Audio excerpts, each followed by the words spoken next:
لبيك اللهم لبيك لبيك لا شريك لك لبيك إن الحمد والنعمة لك والملك لا شريك لك لبيك اللهم لبيك. Assalamu alaikum wa rahmatullahi ta'ala wa barakatuhu. Hello, this is As You Answer the Call. I am Rashida Abubakar welcoming you to another edition of the program. Nice to be with you again. Academic activities have begun at the HAJJ Institute of Nigeria. This came after the inauguration of its first set of students on Tuesday, the 7th of February 2023. In this episode of the program, we shall be talking about the modalities for admission and the courses being offered at the institute, among other things. Details shortly in our spotlight segment. Also in the program is Making the Hajj, and the discussion tonight will focus on the chanting of Talbiyah during Hajj and Umrah. Still in the package, we have other regular segments such as NAHCON News Diary, which highlight the activities of NAHCON and other stakeholders in the Hajj industry. The quiz segment will also come up in the course of the program. Stay with us.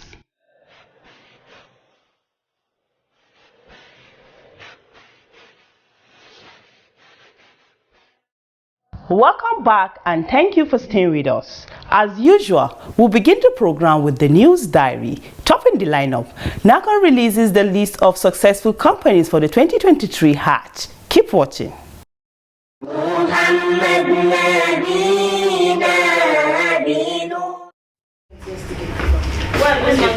With preparations for the 2023 Hajj gathering momentum, the National Hajj Commission of Nigeria, NAHCON, has released the list of successful tour operators for the exercise. In all, 235 companies have been approved out of 296 that applied for license to participate in the forthcoming Hajj. Ahmad Muhammad Shira is the head of Tour Operators Division at NAHCON. He explains more. After a thorough screening of the tour operators' documents, offices, and other necessary action in order to qualify the company or disqualify the company have been taking is for a long time. We have spent more than right from 12 January 2023 till now. We will be able to provide the list of companies that are successfully qualified and those who are yet to be qualified. Ahmad Shira said the companies not recommended have between the 21st and 28th of February to appeal their disqualification. He added that the reasons for the disqualification range from tax clearance issues, invalid certificates of the International Air Transport Association, and debts owed to NAHCON. We have given them 1 week to apply for appeal. So in order to allow NAHCON to look at their appeal, if they have a genuine cases, then we should allow them to also, they will fall part among the recommended one so that they can be able to participate in 2023 Hajj. But if their reason is not satisfied by the committee, actually we will not allow them to them. And those committees involve licensing, head of licensing division, inspector and compliance, head of tour operators, audit unit, and special duty unit, and legal unit to serve as the secretary of the committee. NAHCON has already earmarked 20,000 slots for the tour operators out of 95,000 allocated to Nigeria by Saudi authority for the 2023 Hajj.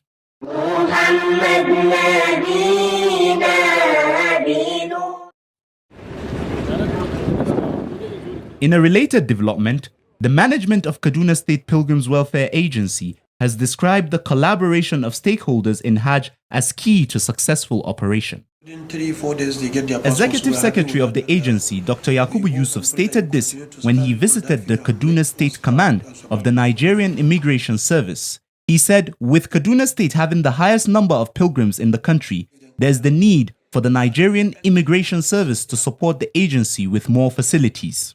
because we have large number of pilgrims. This year we are given 5,982 pilgrims, close to 6,000, which I know before the SARS closed will be more than 6,000. We need your support and assistance in two ways. One, on the issue of passport for our pilgrims. We want to appeal that again, that this time around again, because our men are going to be many, we'll be happy if you deployed your men with facilities that will facilitate our work very easy and smoothly. Responding, the controller of the Kaduna State Command of the Nigerian Immigration Service, Liman Sani Kila, reiterated the commitment of the command to support the Pilgrims Agency in order to have a hitch-free Hajj exercise, saying that more personnel and equipment will be deployed during the Hajj. While answering questions from journalists, Mr. Sani Kila sheds more light. We are going to further strengthen the synergy so that the exercise will not only be colorful but also a huge success. We've been doing that as in the issuance of passport to the applicant. We don't have any backlog, and I have assured the Executive Secretary that if there is any applicant, any intending pilgrim that has applied for passport and has not gotten, the person should be directed to my office immediately for issuance. Still on strengthening the collaboration of stakeholders, the executives of the Pilgrims Agency also visited the management of the Federal Airports Authority of Nigeria, FAN, in Kaduna. The acting manager of Kaduna International Airport, Abubakar Sadiq, welcomed the Pilgrims officials and discussed areas of mutual interest that will help in ensuring smooth airlift operation from the state.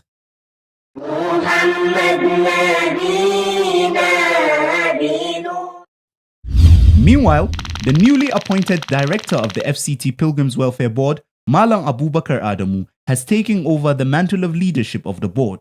He took over from Nasruddin Malam in a brief handing over ceremony at the board on Wednesday, the 15th of February, 2023. The new director urged staff of the board to remain committed while discharging their responsibilities, calling on all stakeholders to cooperate and support the board for the success of the forthcoming Hajj exercise. Responding, the former director of the board, Nasruddin Malam, appreciated the support accorded to him by the staff of the board throughout his tenure and called on them to extend such gestures to the new leadership to ensure successes in Hajj operation. Alhamdulillah.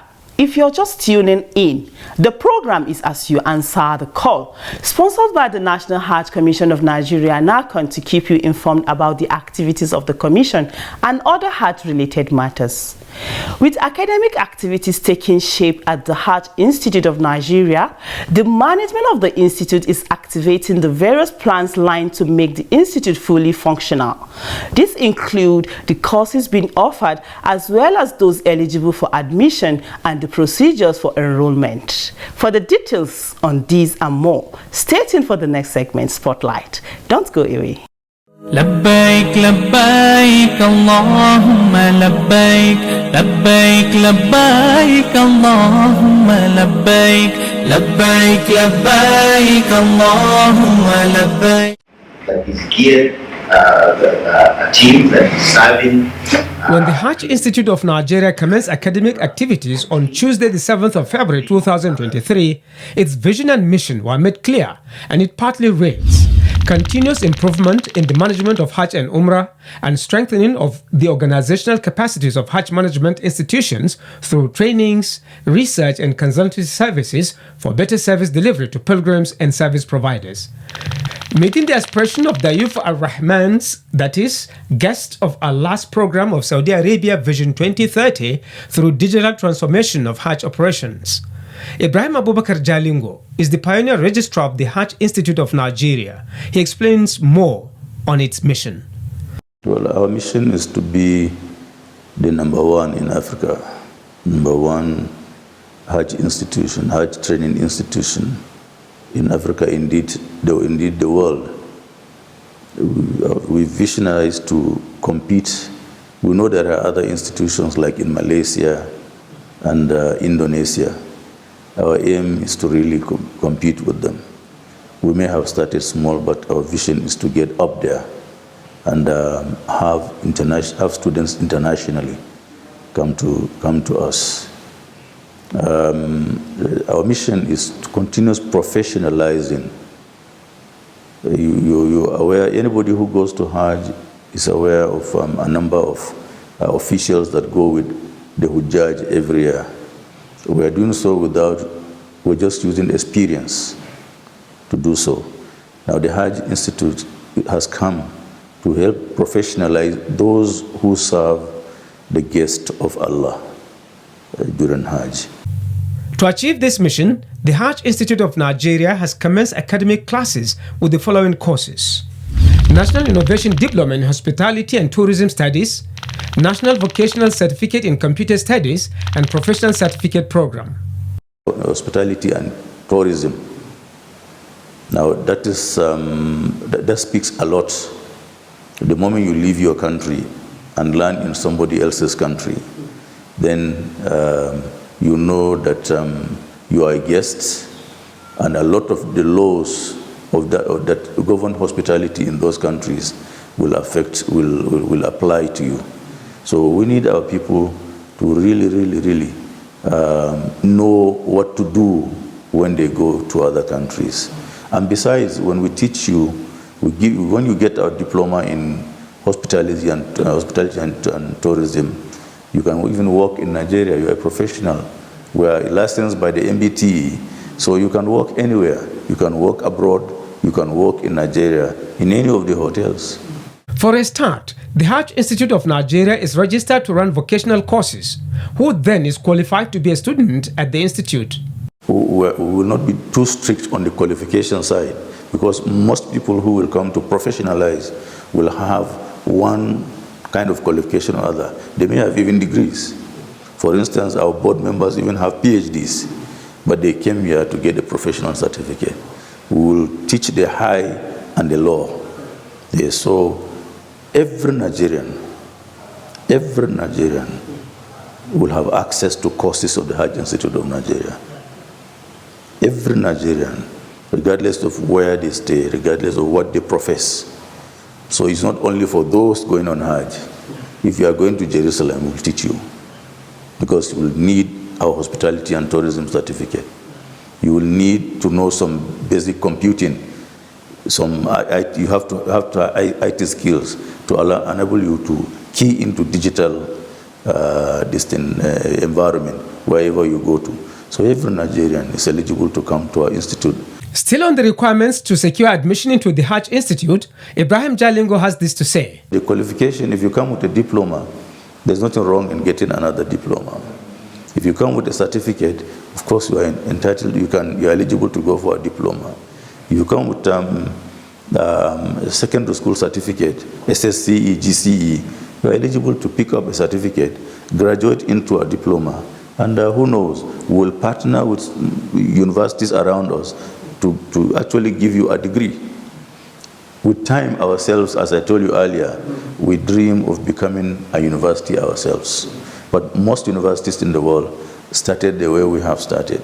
Similarly, a portal and other means of securing admission will be made public soon. We have not formally opened an admission portal.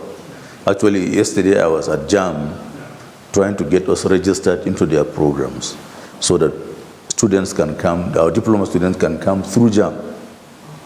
Yes, so we are partnering with JAM. MBTA has actually has actually introduced us. There's a language they use, but it's not necessary for you. They have already introduced us to JAM formally as a registered institution that can run these courses. So we are on JAM portal now. I just went to JAM yesterday and confirmed all that. The names of the officers were submitted to JAM, and shortly, maybe after this JAM, we'll begin to get candidates who will be interested to come to our institute to learn. Apart from that, on our own, we will admit certificate courses and others. But when it is time to do that, now we have started strictly with those professionally engaged in Hajj activities. That's why we started with the board of NAHCON. We will go to the management of NAHCON. We'll go to the executives of the states, and then all the others from the states will be coming. And this thing. So I believe that by the end of this year, we'll exhaust all those in the Hajj industry now, and then begin to go ballistic. You see, our level of social injustice. While the Hajj Institute runs programs in physical classes, it also teaches virtually. Our programs are going to be run, it's a hybrid program. There are some courses that require you sit in a class and have a lecturer before you. And there are some courses that, because of the digital age, you just sit down in the comfort of your room, either with a computer or with your handset, and follow the lecturer. To further strengthen its academic program, the Hajj Institute of Nigeria is partnering with relevant stakeholders such as universities, government agencies, and many more. Our facilitators came from all over the universities. Now that is the first step towards partnering. If their leaders don't allow them to come, they won't come and facilitate with us. So we contacted their leaderships who graciously released them to come and facilitate here. But going forward, of course, we'll definitely need other universities.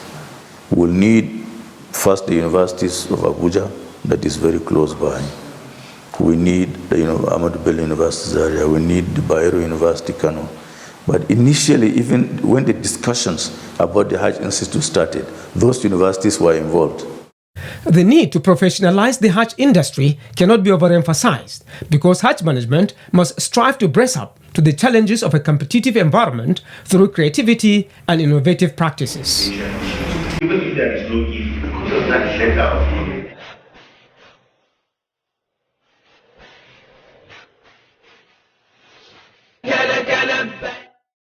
Masha Allah.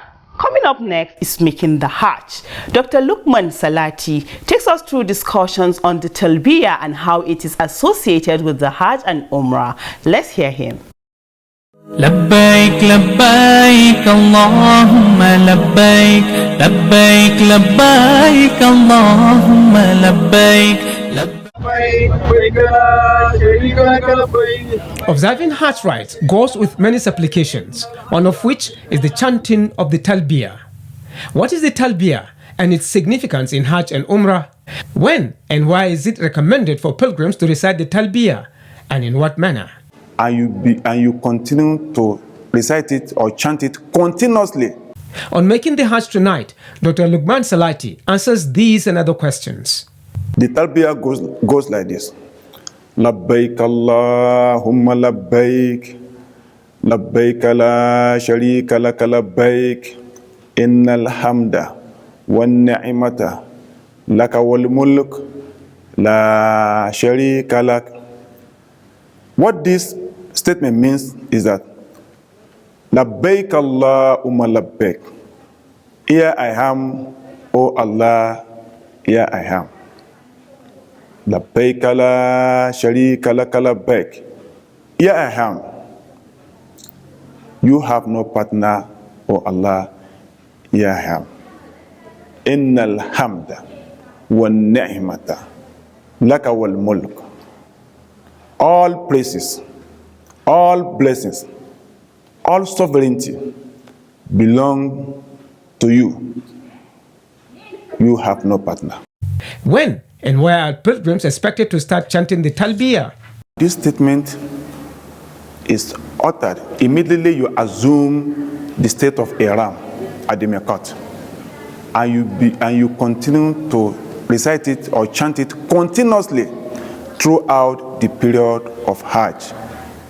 So it is a statement that is, in fact, that is regarded as the peak of your dua, the peak of your devotion, the peak of your worship when you are at Hajj.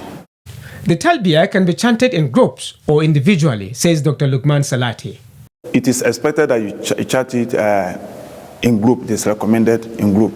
Men are to say it loudly, while women are to say it, chant it, or recite it softly. So that is what is recommended. And you see, when we chant it in chorus, you see the atmosphere. The atmosphere is charged. The atmosphere is very beautiful. The atmosphere makes it look highly spiritual. There's nobody who will be in that environment who will not want to be part of it.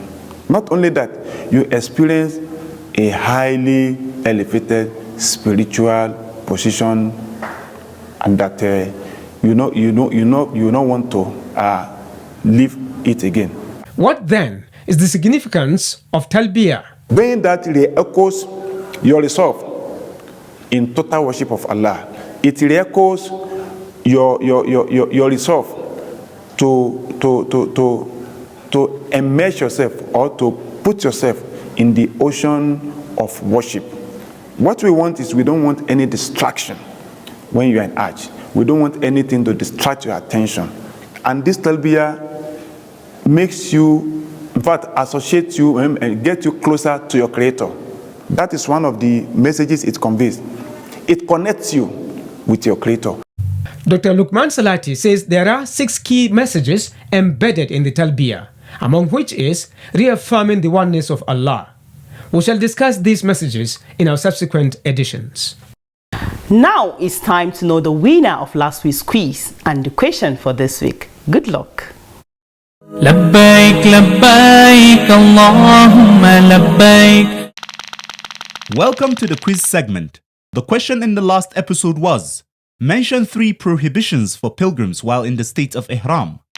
The correct answer is cutting of nails, use of perfume, and shaving the hair of any part of the body.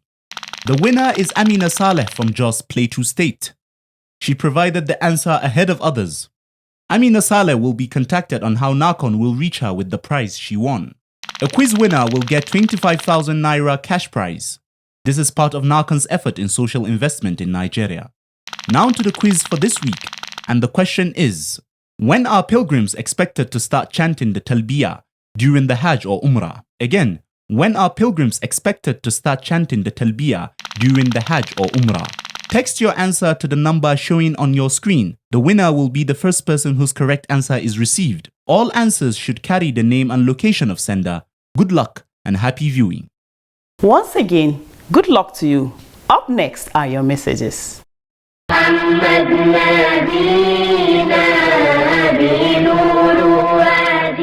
Hadiza Shehu Soba sent in the first message. It reads, Assalamu alaikum. I appreciate NAHCON for the quiz prize. I received mine. Jazakumullah. Sagir Ibrahim sent in a similar message. It says, Assalamu alaikum. I wish to express my gratitude to NAHCON and other stakeholders for this charity. May Allah reward you all with the best of His rewards.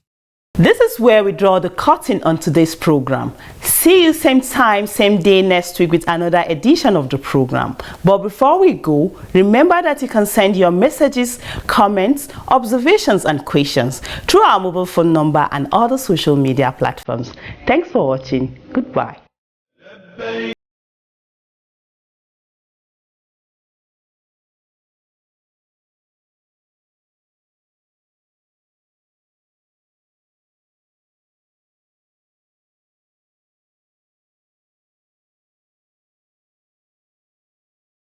اللهم لبيك لبيك لا